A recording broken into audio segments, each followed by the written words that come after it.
ఈ point miss అవుతున్నారు మా చాలా మంది. అది ఈగోకి వెళ్ళిపోతున్నారు. Ego sir major problem relations ego sir. ఒకళ్ళు అన్హ్యాపీగా ఉండి నిజంగా అమ్మాయికో అబ్బాయికో కొంచెం వైల్డ్ నేచర్ బ్యాడ్ నేచర్ ఉంటే విడిపోవటం తప్పలేదు సార్. ఎందుకంటే అన్ని మ్యారేజెస్ సక్సెస్ అవ్వాలని ఏం లేదు. ఈగో వల్ల విడిపోకూడదంట. కరెక్ట్. ఈగో వల్ల విడిపోకూడదు. మిగతా నిజంగానే కొంతమంది అమ్మాయిలు అబ్బాయిలు ఇద్దరిలో కొంచెం బ్యాడ్ ఉండేవాళ్ళు ఉంటారు. వాళ్ళు ఏదన్నా హర్ట్ చేయటమో లేదా తప్పులు చేయటమో వీటి వల్ల విడిపోతే తప్పలేదు. ఎందుకంటే ఉన్న జీవితాన్ని అక్కడే ఎందుకు నరకంగా పెట్టుకోవాలి. ఎందుకంటే మా అమ్మ అట్లాగే కదా సార్. హస్బెండ్తో ఎంత బాధ అయినా అక్కడే బతికింది. ఇంకేముంది సార్ లైఫ్ దానికి. దోస్ వర్ ది డేస్ అమ్మా. ఇప్పుడు అది లేదులే. బట్ అలాంటప్పుడు తప్పు లేదు అంటున్నా విడిపోవటంలో. మళ్ళీ ఇంకో లైఫ్ చూసుకోవడంలో అస్సలు తప్పులేదు. కానీ ప్రేమించేసేసుకొని బాగా తిరిగేసేసి కలిసి ఉండి చిన్న చిన్న ఇష్యూస్కి విడిపోవడం అనేది ఆలోచించాలి యువత అనేది మాత్రం నేను చెప్తాను.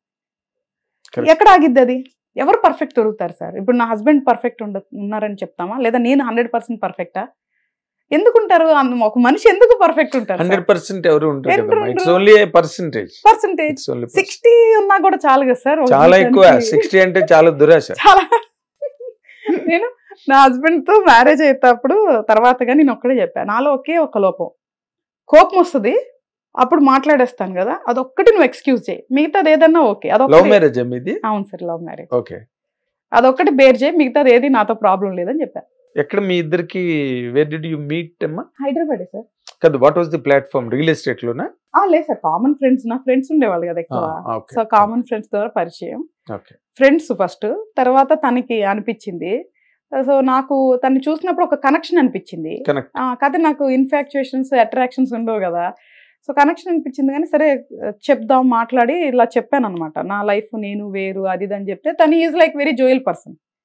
సరదాగా గడిపేద్దాం అంటాడు అంతే. రేపు అనేది తను టెన్షన్ పడ్డు, నేను కొంచెం ఉంటుంది అంతే. నేను కూడా మరీ టూ మచ్ అని టెన్షన్ పడ్డాను. మీరు నెక్స్ట్ మంత్ గురించి కూడా ఇప్పుడు ప్లాన్ చేసుకోండి సార్. మేమిద్దరం అంతే, ఈ రోజు కరెక్ట్గా బతకాలి మనం అనుకుంటాం. గ్యారంటీ లేని రేపు కోసం మేము పరిగెట్టి తప్పులు చేసి అట్లా అసలు చెయ్యం. Very good, very good. ఇప్పుడు నార్మల్గా సినిమా ఇండస్ట్రీకి వచ్చిన తర్వాత ఒక సినిమా సక్సెస్ అయ్యి 70 అవార్డులు వచ్చేసి ఇంత జరిగిన తర్వాత మీలో యాంబిషన్ బాగా పెరిగిపోయిందా? రాజమౌళిని అవ్వాలి నేను, ఆయన ఏ రేంజ్కి వెళ్ళాలి అసలు? అంటే ఒక చిరంజీవిని డైరెక్ట్ చేయాలి, లేకపోతే ఒక ప్రభాస్ని డైరెక్ట్ చేయాలి, ఇలాంటి ఆలోచనలు మొదలయ్యాయా? లేదు సార్, నెక్స్ట్ సినిమా ఏదైనా డబ్బులు వచ్చేలాగా చేయాలని మాత్రమే అనుకుంటున్నా. నెక్స్ట్ వేరే థాట్ లేదు. ఎందుకంటే సార్ ఒకవేళ నేను వేరే ప్రొడ్యూసర్ చేశాను అనుకోండి, యాజ్ ఐ సెడ్ నేను చాలా ఎథికల్ పర్సన్ని, వాళ్ళని ఎట్లా కాపాడాలి ఎలా నిలబెట్టాలనే తప్ప ఇంకా వేరే థాట్స్ ఉండవు నాకు. అది ఒకటి ప్రాబ్లం. బట్ క్రియేటివ్ పరంగా కరెక్ట్గా ఉంటాం. అన్నెసరీగా పెట్టాను, స్టోరీయే నమ్ముతాను సార్ నేను ఇప్పటికి కూడా. I believe in subject. Story వైజ్గా కాన్సెప్ట్ వైజ్గానే వెళ్తాను. డబ్బులు రావడానికి మార్కెట్లో ఎలాంటి పాసిబిలిటీ ఉందో అలాంటి వాళ్ళతోనే తీసేలాగా ఆలోచిస్తాను.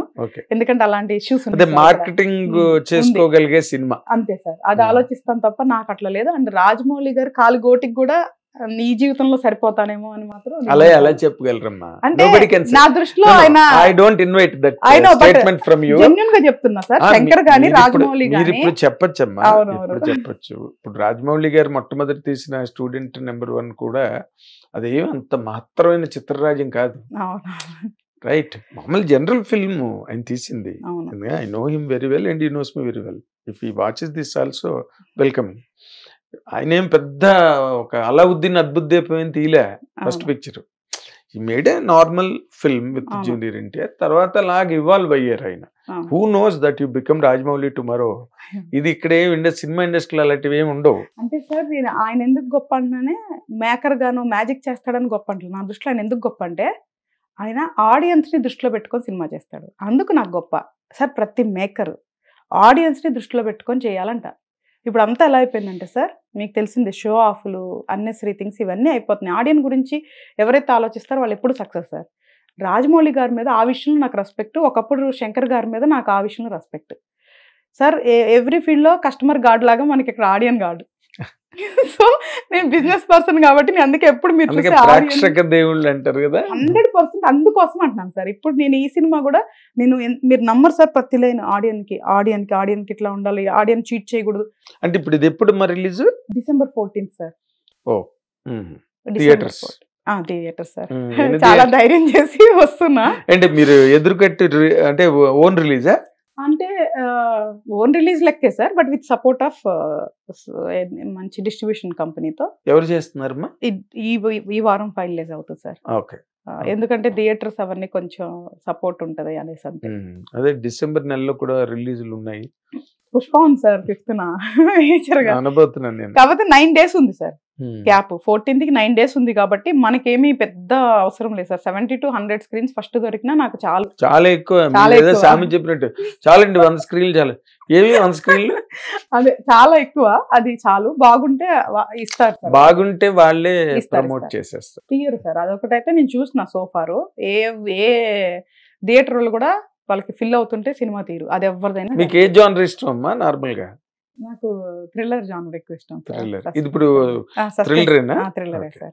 యాజ్ ఎ థ్రిల్లర్ ఆడియన్ కాబట్టి నేను దాన్ని అలా డిజైన్ చేస్తాను. నెక్స్ట్ పిక్చర్ కూడా థ్రిల్లర్ కి వెళ్తారా? లేదు సార్, ఫ్యామిలీ ఎమోషనల్ డ్రామా ఒకటి ఉంది, కమర్షియల్ ఒకటి ఉంది sir. So I'm good with everything. Very nice. కాకపోతే ఇదేంటంటే నాకు యాజ్ ఎ థ్రిల్లర్ ఆడియన్ గా నేను ఇంకా స్ట్రాంగ్ కాబట్టి నేను ఒక థ్రిల్లర్ ఆడియన్ ఎలా థ్రిల్ చేయగలను అనేది దీంట్లో నేను డిజైన్ చేసుకోవడానికి నాకు హెల్ప్ అవుతుందని నేను ఇది పిక్ చేసుకున్నా. థ్రిల్లర్ ఆడియన్ ని 100% హ్యాపీ చేస్తాను సార్, బట్ వేరే ఆడియన్స్ కూడా తిట్టుకోకుండా చేస్తా. Very nice. అంతకు మించి ఎక్కువేం పెట్టుకోలేదు టార్గెట్. గుడ్ గుడ్ అమ్మా.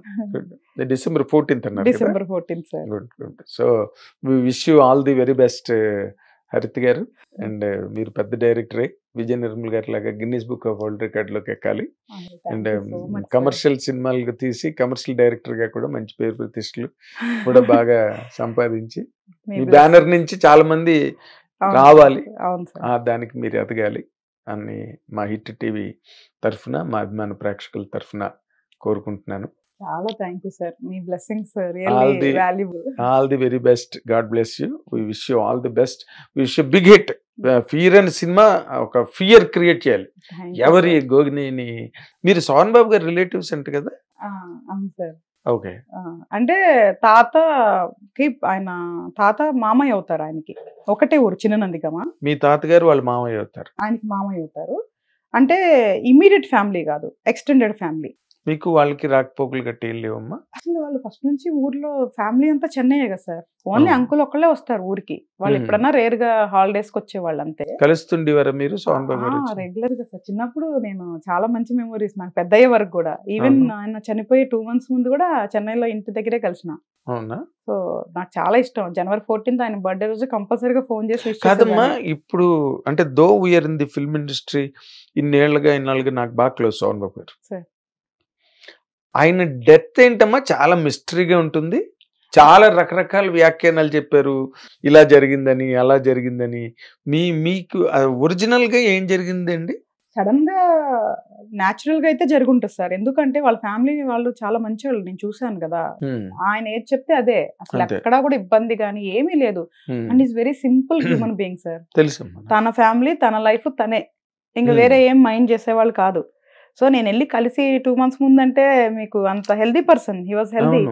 చాలాసేపు చాలా క్వశ్చన్లు మాట్లాడింది ఆ రోజే. నేను అసలు నాకు ఎంత విచిత్రం అనిపించిందంటే, నేను అన్ని సంవత్సరాలు ఎప్పుడు ఆయనతో ఏం మాట్లాడలేదు. ఎక్కువ ఆయన మాట్లాడుతుంటే వింటాం తప్ప నేను ఎప్పుడు తిరిగి క్వశ్చన్ ఇలా ఫస్ట్ టైం అప్పుడే అడిగింది. నా ఫ్రెండ్స్ అందరు అడుగుతున్నారు ఇట్లాగా, మీరు ఎందుకు సినిమాలు తీయట్లేదు, ఎందుకు రావట్లేదు అని చెప్పి నన్ను అడుగుతున్నారు, ఇప్పుడు మీరు సమాధానం చెప్పాలని అడిగాను ఆ రోజు. అప్పుడు ఆయన చెప్పారనమాట. అంటే నార్మల్ గా ఏదో సోహన్ బాబు గారికి కొడుక్కి గొడవలు జరిగాయి, ఇవేవో అన్ని ఇండస్ట్రీ అంతా మాట్లాడుకున్నారు, మీడియాలో కూడా చాలా వరకు. ఏం లేదు అటువంటి? లేదు సార్, మనకు తెలిసిన వరకు అయితే లేదు సార్. మీకు తెలిసిందే కదా లోకల్ కాకులు అది హ్యాపీ. వాళ్ళకి ఏం సార్, ఒకవేళ వాళ్ళిద్దరు తిట్టుకున్నారా, కొట్టుకున్నారా, కలుసుకున్నారా, ఇలా ఏమన్నా చేస్తారా సార్? ప్రాక్టికల్ గా మాట్లాడుకుంటే ఎందుకు సార్? పాపం అంత మంచి కుటుంబం, మంచి ఫ్యామిలీని బ్లేమ్ చేయటం తప్ప ఏముంటది? అంతేలేమ్మా. ఏదో జరిగింది, లేకపోతే ఆయన అలాగా చచ్చిపోయే అంత బ్యాడ్ హెల్త్, వీక్ హెల్త్ కాదు ఆయన. లేదు సార్, ఎవ్రీడే మెడిటేషన్ చేస్తారు. నాకు ఎన్నో సార్లు చెప్పేవాళ్ళు, ఇలా చెయ్యి, అలా చెయ్యి, ఎప్పుడు వాళ్ళు ఒళ్ళు రాని మాకు. ఎందుకంటే పాప పుట్టిన తర్వాత ఒళ్ళు వచ్చినప్పుడు కలిసినప్పుడు, ఎందుకు లావ్ అయిపోయావు అని చెప్పి ఫుల్ క్లాస్ నాకు. నువ్వు అర్జెంటుగా తగ్గు, నువ్వు ఇట్లా చేస్తావు అనుకోలేదు, నువ్వు చెయ్యి అచ్చే ఇచ్చే అంటే అసలు నేనైతే ఎంత ఇదైపోయాను. తర్వాత ఆటోమేటిక్ తగ్గి. చాలా హెల్త్ కాన్షియస్ ఉన్న వ్యక్తి ఆయన. ఇప్పుడు డాక్టర్ దగ్గర కూడా వెళ్ళలేదంట. అంత పండల్లే ఉంటారు కదా. ఆంధ్రలో. వెరీ గుడ్ అమ్మా. Will come back again. Will catch up once again. Me cinema పెద్ద హిట్ అయిన తర్వాత మళ్ళీ ఇంకో ఇంటర్వ్యూలో కలుద్దాం. And wish you all the very best. Good luck.